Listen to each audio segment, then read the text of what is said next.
자, 1절에서 5절은 에스라가 자신의 족보를 16대 손까지 소개합니다. 여기 나온 이 에스라의 조상 16인은 모두 제사장들입니다. 그리고 첫 번째 대제사장 아론까지 이어져 있습니다. 그 에스라가 뿌리 깊은 제사장 가문이면서 뼈대 있는 제사장 가문이다 라고 자신을 소개하고 있습니다. 이제 이 족보는 이 중에 발췌한 겁니다. 발췌. 그래서 사실 이제 에스라가 스라야의 아들이 아닌데 아들이라고 하는 겁니다. 예. 할아버지도 한참 할아버지인데 이제 이렇게 기록을 하는 겁니다. 자, 이 족보는 그 세 사람 아론과 아사랴와 에스라를 정점으로 해서 그 사이에 7명씩 이렇게 기록을 해놨습니다. 예. 아론과 아사랴 이 사이에는 이제 성막 시대, 그러니까 건물 성전이 세워지기 전, 그 성막 시대 이제 제사장들이고, 그리고 여기서는 이제 성전이 세워진 이후에 그 제사장들입니다. 대제사장들.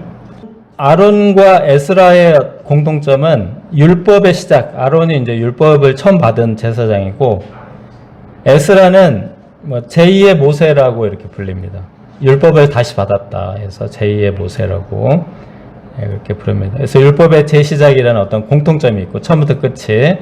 그리고 아사랴는 에스라하고 이름이 뜻이 똑같습니다. 발음만 살짝 다르게 해서 뭐 충성이 충실이 이 정도 차이. 똑같은 이름인데 살짝 발음만 다르게 하는. 그래서 하나님의 도움이라는 뜻입니다.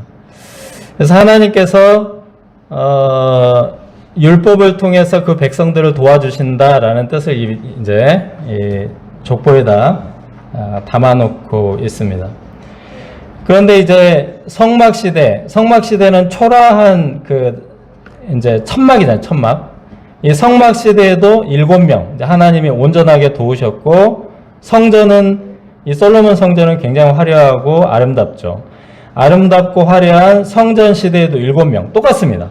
하나님의 도우심이 초라한 성막이나 화려한 성전이나 다르지 않다는 걸 보여줍니다. 이 건물의 크기나 화려함이 아니라면 하나님은 무엇 때문에 그 백성을 도우신다는 겁니까? 하나님의 율법, 말씀. 하나님을 말씀으로 도우시고, 하나님의 말씀을 붙들 때 도우시고, 하나님의 말씀에 순종할 때, 하나님의 말씀을 지킬 때, 하나님은 우리를 도우십니다. 지난 에스라 1장에서 6장까지, 이 에스라 1장에서 6장까지 에스라는 전혀 등장하지 않다가 여기서 이제 7장에서 갑자기 등장하죠. 그래서 이 에스라 1장에서 6장까지가 왜 에스라가 오는지를 보여주는 그 등장의 조건이라고 했죠. 배경입니다. 배경. 자, 에스라 1장 1절에서 에레미야 선지자죠. 에레미야의 입을 통하여 하신 말씀을 이루게 하시려고 고레스를 통해서 성전 건축을 시작했다. 이렇게 나와 있고요. 6장 14절에서는 선지자 학개와 스가랴의 권면을 따랐으므로 성전 건축하는 일이 형통했다. 이렇게 나와 있습니다. 그래서 1장과 6장이 하나님의 말씀으로 시작해서 하나님의 말씀으로 끝이 납니다. 하나님은 말씀대로 도우시기 때문에 하나님의 말씀을 가르쳐줄 성경 선생이 필요하다라는 말입니다. 선지자가 필요합니다. 그래서 에스라가 등장하게 된다는 것입니다. 성전 재건축이 말씀으로 시작해서 말씀으로 마친 것처럼 우리가 무엇을 하든지 말씀으로 시작하여 말씀으로 끝날 때 좋은 열매를 맺습니다. 말씀으로 시작했다가 중간에 흐지부지 되지 말아야 한다는 것입니다. 우리가 올해를 시작할 때 신년 말씀을 붙들었습니다. 그 처음 붙든 말씀을 끝까지 붙들고 믿어야 하겠습니다. 하나님께서는 기록된 말씀을 반드시 이루십니다. 6절에서 10절은 선지자 에스라가 언제 어떻게 이스라엘 포로들을 데리고 이제 돌아왔는지를 간단하게 안내합니다. 에스라가 아닥사스다 7년에 1700여 명의 포로들을 데리고 이제 돌아오는데 이것을 2차 포로 귀환이라고 부릅니다. 여기 보면은 이 노란색이 포로로 끌려간 길이고요. 그리고 이 가운데 있는 선 있잖아요. 요 선이 1차 포로들이 돌아온 길이고, 이 마지막에 빨간 선이 에스라가 돌아오고 느헤미야가 이제 3차죠. 이렇게 돌아온 그 길을 이제 그리고 있습니다. 자, 이거는 이제 1, 2, 3차인데 3차 포로 귀환이 3번에 걸쳐서 이제 포로가 귀환하는데, 자, 아닥사스다 7년, 예, 오늘 이번 말씀입니다. 7년에 에스라가 남자만 1700명 정도를 이제 데리고 돌아온다. 네, 이 상황입니다. 에스라가 얼마나 놀라운 선지자인가를 여기서 이제 두 가지로 말을 하고 있습니다. 첫째는 모세 율법에 익숙한 학자라는 점에서 놀랍다는 것입니다. 왜냐하면 에스라는 바벨론에서 태어났습니다. 그리고 이스라엘 포로 3세대입니다.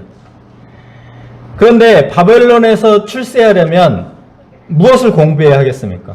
바벨론 우상들의 책, 바벨론 문화, 이런 것을 이제 공부해야 살 길이 있겠죠. 그런데 모세의 율법에 익숙한 학자로서 평생을 연구에 매달렸다는 겁니다. 그런데 그 결과 그는 왕에게 구하는 것은 다 받는 자가 되었습니다. 이것이 첫째로 이제 놀라운 점이고, 둘째, 이처럼 엄청난 특권을 버리고 바벨론에서 예루살렘 행을 택한 것입니다. 예. 당시 바벨론은 뭐 엄청난 부유한 영화로운 도시였는데, 예루살렘은 우리가 아는 것처럼 초라한 성전만 겨우 재건축되었고요. 그리고 성벽 건축하는데 가서 막 허물어 버렸죠. 방해하고. 성벽도 없는 작은 도시입니다. 그런데 예루살렘으로 자원하여 발령을 받습니다. 무슨 혜택이 있어서가 아닙니다. 10절을 보시면 율법을 연구하여 준행하며 이스라엘에게 가르치기로 결심했기 때문입니다. 놀라운 일입니다. 오로지 이스라엘 백성들의 신앙 수준을 향상시키기 위해서, 업그레이드 시키기 위한 결단입니다. 그는 바벨론의 포로 3세대로서 이방 땅에서 태어나서 이스라엘 땅을 밟아본 적이 없습니다. 나라는 이미 망했고 예루살렘 성전은 파괴되고 없었습니다. 반면에 당시 바벨론은 웅장하고 거대하고 아름다운 도시였습니다. 이런 것들을 보고 자란 에스라가 이스라엘의 하나님을 믿는다는 것만으로도 놀랍습니다. 그런데 거기서 그치지 않고 자신의 많은 특권을 버리고 예루살렘으로 돌아갑니다. 이것은 누가 강요한 것이 아닙니다. 왕이 너 가라 이게 명령한 것도 아닙니다. 에스라가 결심한 것입니다. 에스라가 여호와의 율법을 연구하여 준행하며 율례와 규례를 이스라엘에게 가르치기로 결심하였더라. 특권을 버리고 고난을 택한 희생의 결심이며 헌신의 결심입니다. 숭고하고 아름다운 결심입니다. 이런 마음은 자연인의 마음에서 나올 수 없습니다. 성령님의 감동으로 하나님께서 주신 마음입니다. 하나님께서 고레스 왕의 마음을 감동하셨던 것처럼 하나님께서 이 에스라의 마음도 감동하셨습니다. 하나님은 이처럼 사람을 친히 준비하시고 기르시고 당신의 역사에 사용하십니다. 저는 이 말씀을 연구하면서 마음의 짐과 부담을 많이 내려놓게 되었습니다. 우리 UBF 복음신앙을 누가 계승할 것인가? 어떻게 계승자를 세울 것인가? 하는 질문이 있었습니다. 포로 3세대의 에스라를 친히 키우시고 세우신 하나님께서 우리 자녀들과 양들을 복음신앙의 계승자들로 친히 키우시고 세울 것이라는 믿음과 소망이 생겼습니다. 올해 자매 장막 훈련을 시작하게 된 것은 이처럼 놀라운 일 중에 하나입니다. 또 이 가을 학기에 우리 배복연합 청년 수양회를 갖고자 합니다. 이것도 정말 놀라운 일입니다.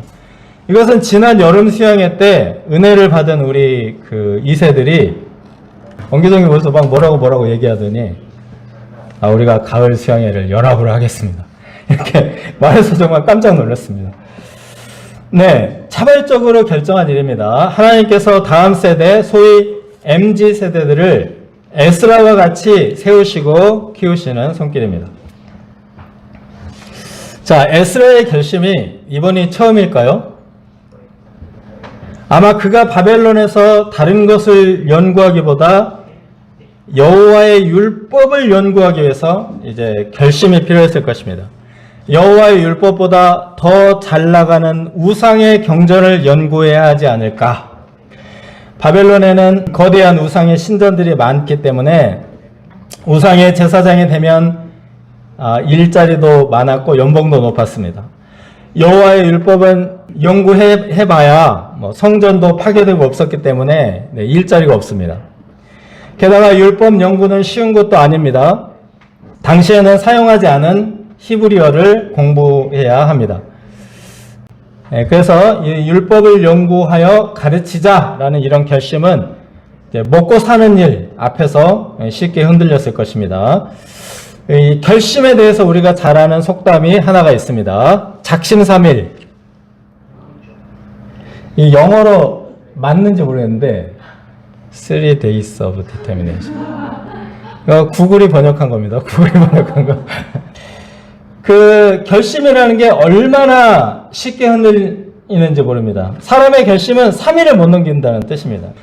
에스라는 자신의 결심을 지키기 위해 3일마다 한 번씩 결심하고 또 결심해야 했을 것입니다.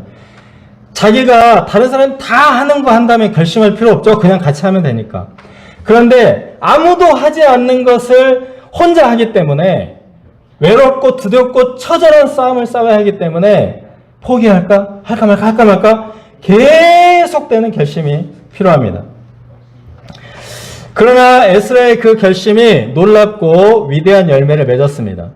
에스라는 여호와의 율법에 있어서 이 페르시아 왕과 7명의 자문관도 인정할 만큼 율법 연구의 대가가 되었습니다.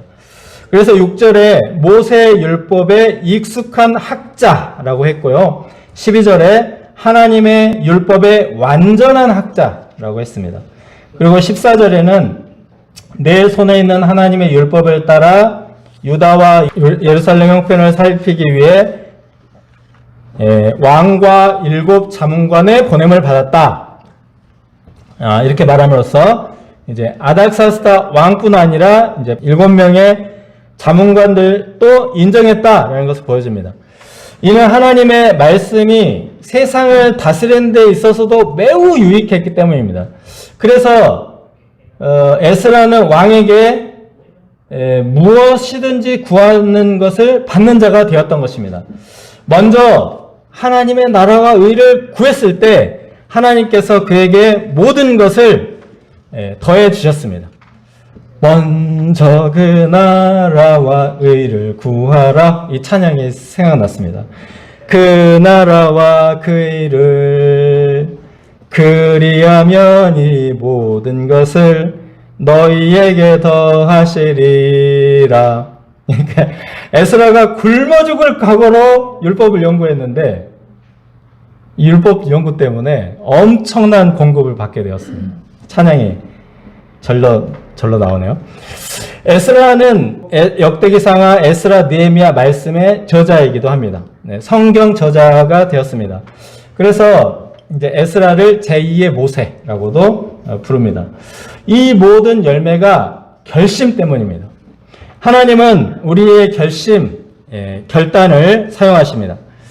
구약 성경에 또 다른 위대한 선지자 다니엘이 있습니다. 다니엘의 결심도 유명합니다. 다니엘이 우상의 제물로 드린 부정한 음식과 포도주를 먹지 않기로 뜻을 정하여 결심했을 때 하나님께서 그 지혜와 총명이 다른 학자들보다 10배나 낮게 해주셨습니다.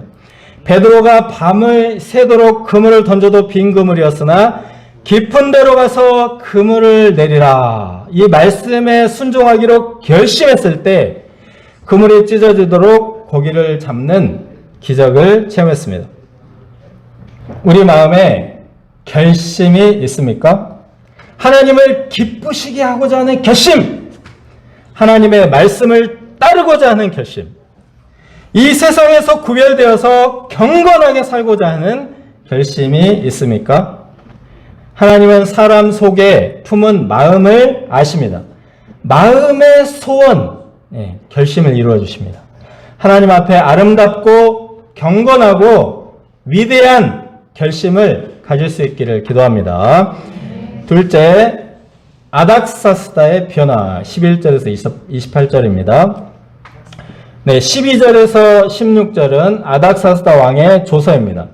당시 이 조서가 아람어로 기록되어 에스라에게 내려졌기 때문에 에스라는 이 부분을 아람어로 기록하였습니다. 자, 이제 이 아닥사스다 왕의 조서를 이제 살펴보면은 조서가 이렇게 잘 정리가 되어 있습니다. 자, 제국의 이제 그 왕과 7인의 자문관이 발신인이고, 이제 에스라에게 내리는 명령이고, 예루살렘의 형편을 살피라, 율법을 가르치라, 이것이 이제 명령입니다. 그래서 성경 선생을 파송한 겁니다. 그리고 이제 이를 위해서 예물을 4가지나 드렸습니다. 예물이 엄청나게 많습니다. 세 번째는 이제 그릇 같은 것도 드리고, 그릇도 굉장히 비싼 거, 이제 다음 장에 나오죠. 그리고 이걸로 부족하면 궁중 창고에다가 청구해서 받아가라. 원하는 대로 받아가라. 이거는 이제 백지출납 신탁이거든요. 그러니까 에스라가 원하는 것은 무엇이든지 한이 없이 내주라. 이렇게 지원을 했고, 그리고 특별 조항을 넣습니다. 성전 봉사자들, 제사장 레위인과 느디님 사람들, 문지기들, 이제 노래하는 찬양하는 자들 세금을 전부 면제해 줬습니다. 에스라가 왕에게 구하는 것은 무엇이든지 받는다 했는데 이 특별 조항을 아마 구했던 것 같아요. 네, 그래서 나중에 느디님 사람들이 이 특별 조항 때문에 220명이나 같이 이제 가게 됩니다. 세금 면제 해가지고 옛날에 세금 때문에 헐 휘어져가지고. 네, 그리고 이제 에스라에게 3가지 권한, 재판관 임명권, 그러니까 이제 관리를 임명할 수 있는 권한, 관리를 양성하고 교육할 수 있는 권한. 그러면 여기 이제 물질이 많이 드는데 4번째 예물 있잖아요. 궁중 창고에서 내다 쓰라고 했고, 이 사람들을 임명해서 월급을 주면은 그때 월급이 셀러리라고 하잖아요. 셀러리. 예, 썰트, 소금. 그래서 소금을 마음껏 쓰라고 한 거예요. 예, 이 사람들 이렇게 많이 임명하고 가르쳐야 되기 때문에. 그리고 이제 마지막 권한이 사법권인데, 사형, 귀양, 가산, 몰수, 투호. 이거는 이제 왕의 권한입니다. 왕의 권한. 그래서 왕이 사용할 수 있는 권한을, 사법권을 에스라에게 다 줬습니다. 에스라를 이렇게 신뢰한 거죠. 자, 아닥사스다는 에스라의 율법 교육에 엄청난 권한과 예물을 지원합니다. 에스라의 율법 교육의 가치를 깨달았기 때문입니다. 이제 이 아닥사스다 왕은 원래 여호와 하나님께 대해서 이처럼 호의적이지 않았습니다. 우리가 4장에서 공부했던 것처럼 아닥사스다가 예루살렘 성벽 건설을 중지시킨 조서를 내렸습니다. 에스라 이제 4장 21절 22절에 그 성을 건축하지 못하게 하라. 어찌하여 화를 더하여 왕들에게 손해가 되게 하랴. 그 예루살렘의 재건이 하나님께 예배드리고 하나님 말씀을 전하면 제국의 손해가 된다, 이렇게 생각했습니다. 이제는 정반대로 하나님을 섬기지 않는 것이 오히려 손해가 된다. 반대로 하나님을 잘 섬기면 왕과 왕자의 나라에 복이 임하고 큰 유익이 된다는 뜻입니다. 우리 아닥사스다가 달라졌어요 입니다. 이는 우리 에스라가 결심하고 율법을 연구하여 준행하고 가르친 결과입니다. 아닥사스다는 에스라에 대해서 이렇게 말했습니다. 하나님의 율법의 완전한 학자다. 아닥사스다가 에스라에게 율법 강의를 들은 것 같습니다. 에스라의 가르침을 들었기 때문에 와, 이 사람이 율법에 완전 통달했구나, 학자구나 라고 말할 수 있습니다. 거꾸로 생각하면 에스라가 이 제국의 왕을 가르치기 위해서, 이 똑똑한 엘리트 7 자문관에게 가르치기 위해서 얼마나 연구하고 기도했을까요? 여러분, 대학교 입시 공부할 때 어떻게 했습니까? 얼마나 많은 시간, 얼마나 많은 과목을 공부했습니까? 얼마나 절제하고 시간을 막 쪼개가면서 열심히 공부했습니까? 석사 논문, 박사 논문 쓰는 것은 쓰는 것처럼 공부했다는 뜻도 됩니다. 어떤 분은 박사 논문을 쓰다가 탈모가 생기고, 어떤 분은 치아 몇 개가 빠질 정도로 스트레스를 받습니다. 그렇게 해야 성과를 인정받는 연구가 나오는 겁니다. 에스라의 연구가 그랬다는 뜻입니다. 그렇게 하면 제국의 왕도 감동시킬 수 있습니다. 하나님을 회방하던 왕이 국가의 자원을 얼마든지 동원하여 하나님을 섬기는 놀라운 반전을 경험할 수 있습니다. 우리는 오늘 결심이 얼마나 중요한지를 배웠습니다. 결심은 정말 어려운 일을 만드는 힘이 있습니다. 다이어트가 얼마나 어려운가. 근데 이걸 결심하고 하는 사람들이 정말 많습니다. 존경합니다. 존경해요. 네. 자격증 취득이 얼마나 어렵습니까? 그런데 결심하고 공부해서 자격증 따잖아요. 이 결심의 힘입니다. 결심하고 절제하고 공부하고 연구하면 다 할 수 있습니다. 오늘 말씀은 우리에게 성경 말씀을 연구하고 준행하고 가르치기를 결심하도록 권면합니다. 하나님께서 우리의 결심을 기뻐하시고 크게 축복하실 것입니다.